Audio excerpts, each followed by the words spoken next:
যদি কেন্দ্র সরকার জোর করে ওয়াকফ আইন পাশ করে তখন মাথায় কাফন বেঁধে আমাদের রূপ আমরা ইনশাআল্লাহ দেখাবো।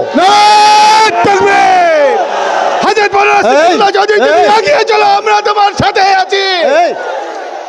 আপনাদের এটা খুব ভালো করে বুঝবেন, আর পারের লড়াই অস্তিত্বের লড়াই, জীবনে বেঁচে থাকার লড়াই।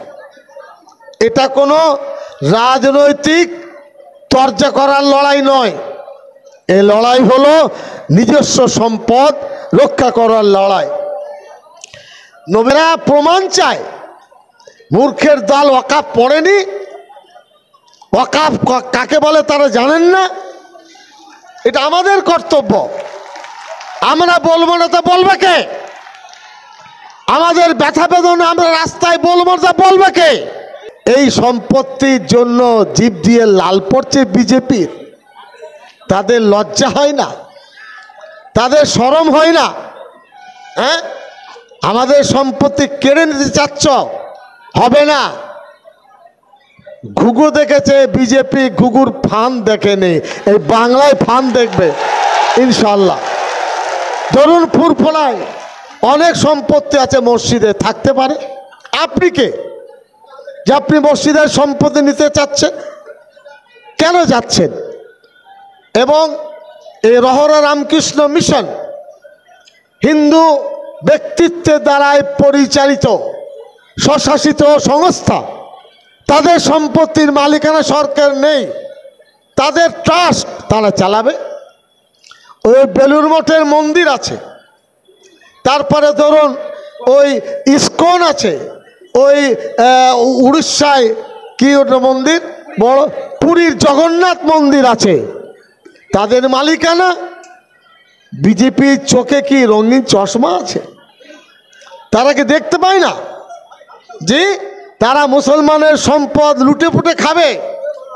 এটা হবে না। হিন্দু ভাইদের আমি তাদের সঙ্গে ঝগড়ার আমাদের নেই, কিন্তু জিজ্ঞাসা করি মসজিদের ইমাম কে হবেন, মোতাওয়াল্লি কে হবেন, এটা কি হিন্দু ভাইরা ঠিক করতে পারবেন? তাদেরকে যোগ্যতা আছে? কোন এক মন্দিরের পুরোহিত কে হবে, সিদ্দিকুল্লাহ চৌধুরীকে ঠিক করতে পারবে? পারবে না। জোর করে চাপিয়ে দিতে চাচ্ছে।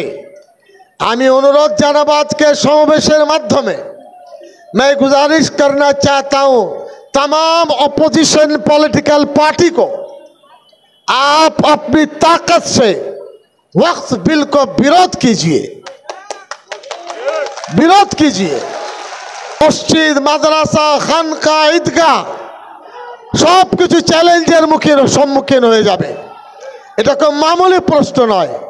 আমরা দুঃখিত যে এটা নিয়ে যে চর্চা দরকার ছিল সেটা কিন্তু হয়নি। আমাদের অনেক কষ্ট করতে হয়েছে। একটা প্রোগ্রাম করতে 1-2 কোটি টাকা খরচ, 3000 গাড়ি এসেছে, 4 লক্ষের কাছাকাছি মানুষ। ভাবুন কত খরচ তাদের। কিসের জন্য? আল্লাহর জন্য। কিসের জন্য? যে আমরা ঐক্য হয়ে থাকবো, ওয়াকফ সম্পত্তির এই বিল আমরা মানব না, এটাই আওয়াজ আমরা তুলতে এসেছি। সেন্ট্রাল গভর্নমেন্ট সাচার কমিটির রিপোর্ট অনুযায়ী তারা বলছে মুসলমানরা এই ওটা হলো রেল এবং সামরিক, এই দুটোর পরে সবথেকে বেশি ওয়াকফ সম্পত্তি আছে। এই কারণে এই সম্পত্তি সরকার হস্তক্ষেপ করতে চাইছে। ওরা মিথ্যা কথা বলছে। আমি কালকেও বিধানসভায় বল, মিথ্যা কথা।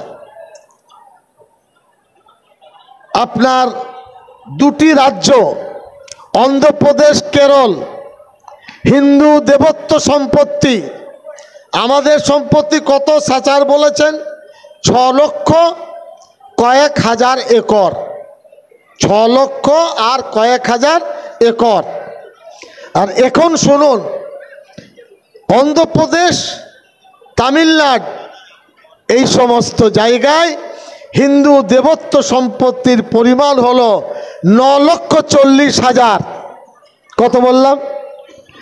9,40,000 একর। আর মুসলমানদের কাছে আছে সার্বিকভাবে 6 লক্ষ। বেশি কার কাছে? বিজেপি কি পারবে সমস্ত ধর্মীয় সংস্থার জরিপ করতে? ওরা আর কিছু খুঁজে পাচ্ছে না। জয়েন্ট পার্লামেন্টারি কমিটি তালাকের সময় করেননি কেন? কাশ্মীরের 370 ধারার প্রশ্নে করেননি কেন? নোটবন্দির সময় করেননি কেন? সিটিজেনশিপ অ্যাক্টের ব্যাপারে করেননি কেন? এই কারণে এর প্রতিবাদ ইনশাল্লাহ সর্বশক্তি দিয়ে আমরা করব। আজকের সমাবেশ প্রমাণ করে দিচ্ছে, দুটো ব্রিগেড প্যারেড গ্রাউন্ডে লাগবে, তবে আমরা পেট ভরাতে পারবো। দোয়া করুন, ইনশাল্লাহ আগামী অক্টোবর নভেম্বরে ইনশাল্লাহ ব্রিগেড আমরা সভা করব।